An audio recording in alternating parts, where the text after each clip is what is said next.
So doctor గారు, chronic kidney disease ఉన్న వాళ్ళందరూ ఖచ్చితంగా డయాలిసిస్ తీసుకుంటూ ఉంటారు ఎవ్రీ టైమ్. సో, ఆ డయాలిసిస్ తీసుకున్న పేషెంట్స్‌లో మనం చూసుకున్నట్లయితే ఈ ఏబీ ఫిస్టులా అనేది ఇస్తున్నారనేది వింటూ ఉన్నాం.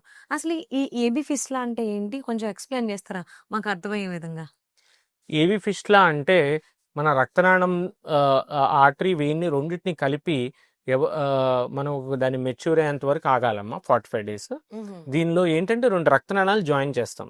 ఓకే. దానివల్ల ఉపయోగం ఏంటంటే మనకి డయాలిసిస్‌లో ఎవరైతే అవసరం పడుతదో వాళ్ళకి మనం ఆ డయాలిసిస్ సూది గుచ్చడానికి ఏవి ఫిస్టులా అనేది ఆపరేషన్ చేస్తాం.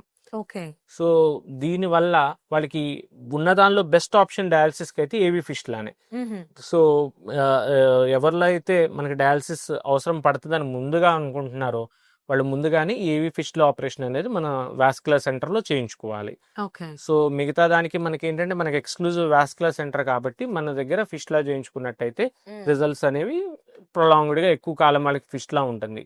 ఎంత కాలం ఫిస్టులా ఉంటే అంత ఆయుష్ కూడా వాళ్ళకున్నట్టే. ఏబీ ఫిస్టులాకి సంబంధించి మనం మాట్లాడుకున్నట్లయితే మన చిరంజీవి హాస్పిటల్స్‌లో ఈ ఏబీ ఫిస్టులాకి సంబంధించి special care and special methods, treatments కూడా వాడుతున్నారంటున్నారు కదా! అసల ఒకసారి అవేంటనేది ఎక్స్‌ప్లెయిన్ చేస్తే. మనం రెగ్యులర్ ఏవీ ఫిస్టులతో పాటు ఏవీ ఫిస్టుల సాల్వేజ్ సర్జరీస్ అంటే ఏవీ ఫిస్టుల కాపాడే ప్రక్రియలు కూడా మనకు చిరంజీవి హాస్పిటల్‌లో అందుబాటులో ఉన్నాయండి. హ్మ్. ఇవి ఏమంటారంటే ఫిస్టులోప్లాస్టీ అంటారు. సెంట్రల్ వెయిన్ యాంజియోప్లాస్టీ అంటారు.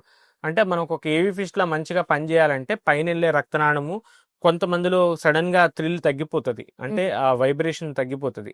ఆ వైబ్రేషన్ తగ్గినోళ్ళు కూడా మన దగ్గరికి ముందుగానే వచ్చినట్టయితే ఫిస్టులాని కాపాడడంతో పాటు ఏదైతే ఆ బ్లాక్ అయిన వెయిన్‌ని కూడా మనం ఓపెన్ చేయడం జరుగుతుంది. ఒక చిన్న సూదితోనే యాంజియోప్లాస్టీ అంటాం. ఫిస్టులోప్లాస్టీ అంటాం. హ్మ్. దాంతో మనం ఆ ఫిస్టులా వెయిన్‌ని కంప్లీట్‌గా ఓపెన్ చేయడం జరుగుతుంది.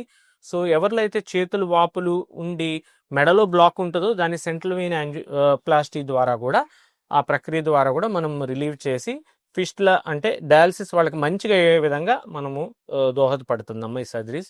అవన్నీ టెక్నాలజీ కూడా మనకి చిరంజీవి హాస్పిటల్‌లో అందుబాటులో ఉన్నాయి.